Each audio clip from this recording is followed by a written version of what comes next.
नमस्कार दोस्तों, स्वागत है आप सभी का आपके अपने YouTube channel Shyam classes study में। आज की इस वीडियो में यूपी पुलिस भर्ती परीक्षा 2024, एसएससी जीडी भर्ती परीक्षा 2024 और रेडियो ऑपरेटर भर्ती परीक्षा 2024 में पूछे जाने वाले जीके जीएस के अति महत्वपूर्ण प्रश्नों का प्रैक्टिस सेट लेकर के आया हूँ। साथियों, मैं आपको वही प्रश्न करा रहा हूँ जो पिछली लगातार परीक्षा में पूछे गए हैं और आने वाले समय में ये सारे प्रश्न आपकी परीक्षा के लिए बहुत ज़्यादा महत्वपूर्ण हो जाते हैं, क्योंकि अगर आपने एक बार प्रीवियस ईयर के प्रश्नों का रिवीजन कर लिया तो समझ लीजिएगा कि आपके उन परीक्षा के लिए वो प्रश्न बहुत ज़्यादा महत्वपूर्ण हो जाते हैं। और बहुत से अभ्यर्थी यही गलती करते हैं कि वो प्रीवियस ईयर प्रश्नों को नहीं पढ़ते हैं और वो नए नए प्रश्नों की खोज में लगे रहते हैं। क्योंकि अगर आपके परीक्षा में कोई भी क्वेश्चन बनता है तो प्रीवियस ईयर से वो रिलेटिव क्वेश्चन होता है।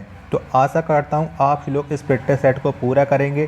प्रैक्टिस सेट को पूरा करने के बाद आप अपना स्कोर ईमानदारी के साथ कमेंट बॉक्स में शेयर करेंगे। तो चलिए शुरू करते हैं आज का अपना प्रैक्टिस सेट। तो पहला प्रश्न है आपके सामने कि विश्व में दुग्ध का सबसे बड़ा उत्पादक देश कौन है? तो कौन सा है? तो विश्व में दुग्ध का सबसे बड़ा जो उत्पादक देश है वो है अपना प्यारा देश भारत। तो एक का राइट आंसर हो जाएगा ऑप्शन संख्या सी। प्रश्न संख्या 2 है आपके सामने कि विश्व में सबसे बड़ा मानव निर्मित झील किस देश में है? तो कौन से देश में है सबसे बड़ा मानव निर्मित झील? तो वो है यूएसए यानी अमेरिका में सबसे बड़ा मानव निर्मित झील। 2 का आंसर ऑप्शन नंबर ए हो जाएगा। अगला प्रश्न प्रश्न संख्या 3 है आपके सामने कि अजातशत्रु का उपनाम क्या था? यानी अजातशत्रु को दूसरे किस नाम से जाना जाता था? तो इसे कुड़क के नाम से जाना जाता है। किसकी? कुड़क। तो 3 का जो आंसर होगा वो हो जाएगा ऑप्शन नंबर बी। प्रश्न संख्या 4 है आपके सामने कि मेडागास्कर किस महासागर में स्थित है? तो कौन से महासागर में है मेडागास्कर? तो ये है हिंद महासागर में। किसमें? हिंद महासागर में है मेडागास्कर। 4 का आंसर ऑप्शन नंबर ए हो जाएगा। अगला प्रश्न है प्रश्न संख्या 5 है आपके सामने कि घासीराम कोतवाल के लेखक कौन है? तो कौन है इसके लेखक बताइएगा। और आप लोग कहते हो कि मैं बहुत इजी प्रश्न करा रहा हूँ, तो मैं इजी नहीं, मैं हार्ड और इजी दोनों मिक्स करा रहा हूँ, तो इसलिए आपको कभी कभी प्रश्न बहुत इजी लगते हैं। और मैंने एक इजी प्रश्न कम्युनिटी पर पूछ रखा था तो उसमें 78% लोगों ने उस प्रश्न का आंसर बताया था। तो आप समझ लीजिए कि आप जो हार्ड के पीछे भागते हो ना, तो आप इजी प्रश्नों को गलत करके चल रहे हो। मैंने जो पूछा था कि सबसे बड़ा रेलवे स्टेशन कहाँ है, तो उसे 78% लोगों ने गलत कर रखा था। तो आशा करता हूँ आप लोगों ने अगर गलत नहीं किया होगा तो अच्छी बात है। चलिएगा, तो 5वां प्रश्न आपको बताया ना है कि घासीराम कोतवाल के लेखक। तो इसके जो लेखक हैं वो हैं विजय तेंदुलकर। कौन है? विजय तेंदुलकर हैं घासीराम कोतवाल के लेखक। 5 का आंसर ऑप्शन नंबर डी। प्रश्न संख्या 6 है आपके सामने कि संसद के 3 दशक के लेखक कौन हैं? तो इसके लेखक बताइएगा कि संसद के 3 दशक। तो इसके जो लेखक हैं वो हैं अटल बिहारी वाजपेयी। कौन है? अटल बिहारी वाजपेयी हैं संसद के 3 दशक के लेखक। 6 का आंसर ऑप्शन संख्या सी इसका राइट आंसर हो जाएगा। अगला प्रश्न प्रश्न संख्या 7 है आपके सामने कि यक्षगान किस राज्य का प्रसिद्ध नृत्य है? तो कौन से राज्य का यह नृत्य है? तो जो यक्षगान है यह कर्नाटक का। किसका? यह कर्नाटक का प्रसिद्ध नृत्य है। 7 का जो आंसर होगा वो हो जाएगा ऑप्शन संख्या बी। प्रश्न संख्या 8 है आपके सामने कि किस संविधान संशोधन के बाद शिक्षा को समवर्ती सूची में शामिल किया गया? तो कौन से संविधान संशोधन के बाद हुआ था बताइएगा। 8 का राइट आंसर क्या हो जाएगा? तो 42वां संविधान संशोधन के बाद शिक्षा को समवर्ती सूची में शामिल किया गया, यानी 8 का जो आंसर होगा वो हो जाएगा ऑप्शन संख्या ए। प्रश्न संख्या 9 है आपके सामने कि राष्ट्रीय महिला आयोग का गठन किस वर्ष किया गया? तो कब किया गया था राष्ट्रीय महिला आयोग का गठन? तो इसका जो गठन हुआ था वो 1992 में हुआ था। कब? 1992 में राष्ट्रीय महिला आयोग का गठन हुआ था? 9 का आंसर हो जाएगा ऑप्शन संख्या सी। प्रश्न संख्या 10 है आपके सामने कि इंदिरा गांधी राष्ट्रीय मानव संग्रहालय कहाँ पर स्थित है? तो कहाँ पर है? तो इंदिरा गांधी राष्ट्रीय मानव संग्रहालय ये भोपाल में स्थित है। 10 का आंसर ऑप्शन संख्या ए हो जाएगा। प्रश्न 11 है आपके सामने कि केंद्रीय भवन निर्माण अनुसंधान संस्थान किस राज्य में है? तो कौन से राज्य में है? तो केंद्रीय भवन निर्माण अनुसंधान संस्थान ये उत्तराखंड में स्थित है। किसमें? उत्तराखंड राज्य में, यानी 11 का जो आंसर होगा वो हो जाएगा ऑप्शन संख्या डी। प्रश्न 12 है आपके सामने कि मीन कैंप किनकी आत्मकथा है? तो ये किसकी आत्मकथा है मीन कैंप? तो ये है हिटलर की। किसकी है? हिटलर की आत्मकथा है। 12 का आंसर ऑप्शन संख्या बी इसका राइट आंसर हो जाएगा। प्रश्न संख्या 13 है आपके सामने कि किस वर्ष को जनसंख्या का लघु विभाजन कहा जाता है? तो कौन से जनसंख्या वर्ष को कहा जाता है? ऑप्शन में भी है, मैं आपको दिखा रहा हूँ। तो चलिएगा, चारों ऑप्शन आपकी स्क्रीन पर हो रहे हैं। बताइएगा प्रश्न संख्या 13 का आंसर क्या हो जाएगा? तो जो जनसंख्या का लघु विभाजन वो 1951 को कहा जाता है, यानी 13 का आंसर संख्या ऑप्शन नंबर डी इसका राइट आंसर हो जाएगा। अगला प्रश्न है प्रश्न संख्या 14 है आपके सामने के नहरों से सिंचाई के मामले में कौन सा राज्य सबसे आगे है? तो कौन सा है? तो नहरों से सिंचाई के मामले में जो सबसे आगे राज्य वो है उत्तर प्रदेश, यानी 14 का आंसर ऑप्शन संख्या सी। प्रश्न 15 आपके सामने कि स्पेन की मुद्रा को क्या कहा जाता है? बताइएगा स्पेन की मुद्रा को नाम। तो जो स्पेन की मुद्रा है वो है पेसेता। क्या? पेसेता ये स्पेन की मुद्रा है, यानी 15 का आंसर ऑप्शन नंबर ए हो जाएगा। प्रश्न संख्या 16 है आपके सामने कि पशु रोग अनुसंधान एवं रोग नियंत्रण केंद्र कहाँ पर है? तो कहाँ पर है? तो पशु रोग अनुसंधान एवं नियंत्रण केंद्र ये स्थित है इज्जत नगर बरेली में, यानी 16 का आंसर हो जाएगा। सॉरी, इज्जत नगर में, मैं गलत माफी चाहता हूँ, बरेली बोल दिया, इज्जत नगर में है। 16 का आंसर ऑप्शन नंबर बी इसका राइट आंसर हो जाएगा। प्रश्न संख्या 17 आपके सामने कि रेशम उत्पादन में भारत का विश्व में कौन सा स्थान है? तो कौन सा स्थान बताइएगा? तो रेशम उत्पादन में भारत का जो विश्व में स्थान है वो है तृतीय, यानी तीसरा है। तो 17 का आंसर संख्या सी हो जाएगा।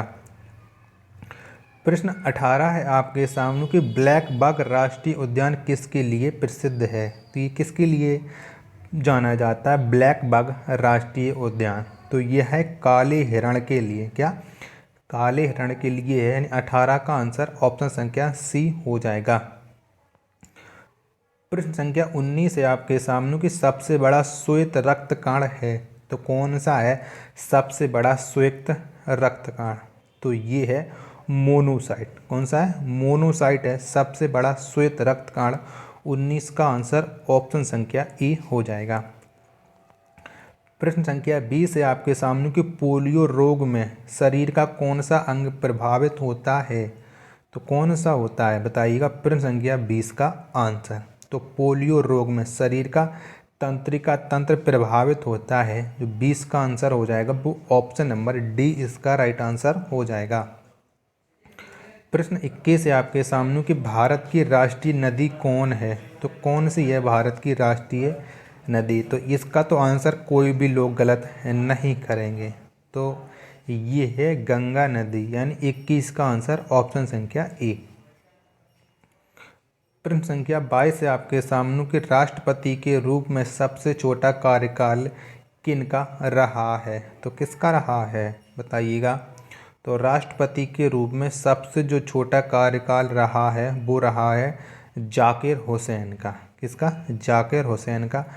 प्रश्न संख्या 22 का right answer option number C हो जाएगा। प्रश्न 23 है आपके सामने कि भारत का प्रथम गवर्नर जनरल कौन था? तो कौन था? तो भारत का जो प्रथम गवर्नर जनरल था वो था विलियम बेंटिंक। कौन था? विलियम बेंटिंक, यानी 23 का आंसर हो जाएगा ऑप्शन संख्या ए। अगला प्रश्न है प्रश्न संख्या 24 है आपके सामने कि भारत का अंतिम गवर्नर जनरल कौन था। तो कौन था बताइएगा। तो भारत का जो अंतिम गवर्नर जनरल था वो था लॉर्ड कैनिंग। क्या लॉर्ड कैनिंग था। 24 का आंसर ऑप्शन संख्या बी।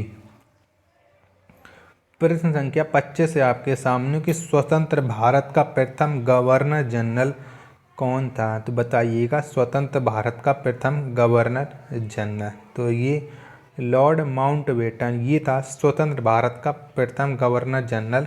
25 का आंसर ऑप्शन संख्या सी। प्रश्न 26 है आपके सामने कि स्वतंत्र भारत का प्रथम भारतीय गवर्नर जनरल कौन था। तो बताइएगा प्रश्न संख्या 26 का आंसर क्या हो जाएगा।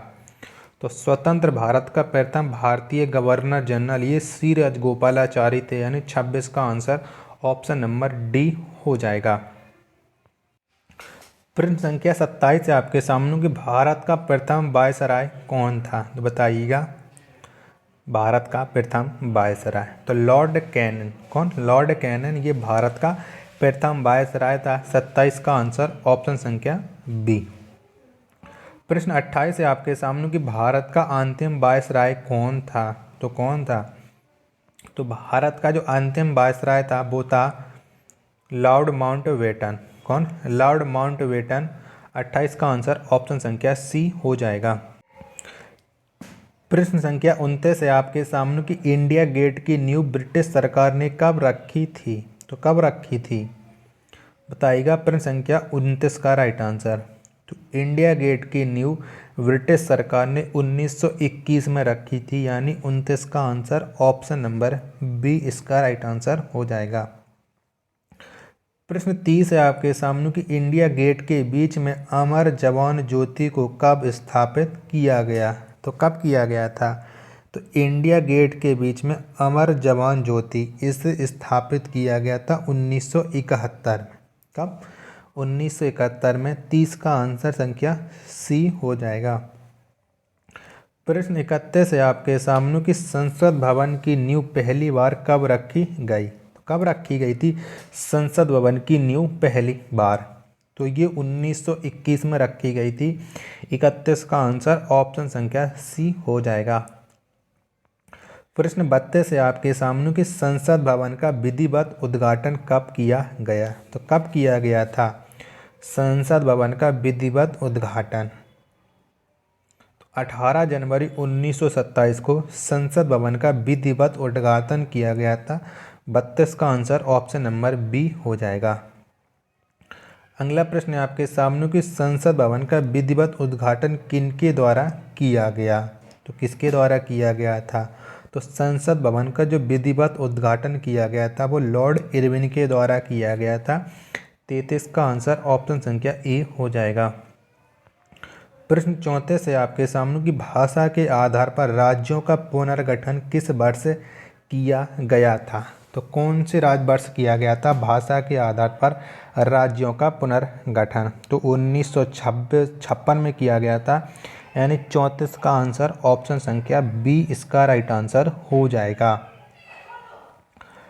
प्रश्न संख्या 35 है आपके सामने कि संविधान की व्याख्या करने वाला अंतिम अधिकार किसको है। तो किसको है अंतिम अधिकार। तो संविधान की व्याख्या करने का जो अंतिम अधिकार है वो है सर्वोच्च न्यायालय को, यानी 35 का आंसर ऑप्शन संख्या डी इसका राइट आंसर हो जाएगा। प्रश्न 36 है आपके सामने कि लिग्नाइट को कौन सा कोयला कहा जाता है। तो कौन सा कोयला कहते हैं हम लिग्नाइट को। तो भूरा कोयला। क्या भूरा कोयला कहते हैं। 36 का आंसर ऑप्शन संख्या सी हो जाएगा।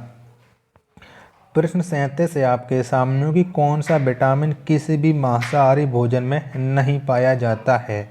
तो इनमें से कौन सा विटामिन नहीं पाया जाता है। तो विटामिन सी ये किसी भी मांसाहारी भोजन में नहीं पाया जाता, क्योंकि यह विटामिन सी जो होता है यह खट्टे पदार्थों में पाया जाता है। तो 37 का आंसर ऑप्शन नंबर बी हो जाएगा। प्रश्न संख्या 38 और लास्ट प्रश्न आज के पेपर सेट का कि भारत में न्यूनतम मजदूरी अधिनियम पहली बार किस वर्ष स्वीकृत हुआ। तो कब स्वीकृत हुआ था भारत में न्यूनतम मजदूरी अधिनियम। तो यह 1948 में स्वीकृत हुआ था। 38 का आंसर ऑप्शन संख्या सी हो जाएगा। तो साथियों, आपको यह प्रैक्टिस सेट जरूर पसंद आया होगा। वीडियो को लाइक कर दीजिएगा। चैनल को सब्सक्राइब नहीं किया होगा तो चैनल को आप जरूर सब्सक्राइब कर लीजिएगा। मिलते हैं अपन नेक्स्ट वीडियो तथा नेक्स्ट प्रैक्टिस सेट में। तब तक के लिए धन्यवाद। जय हिंद।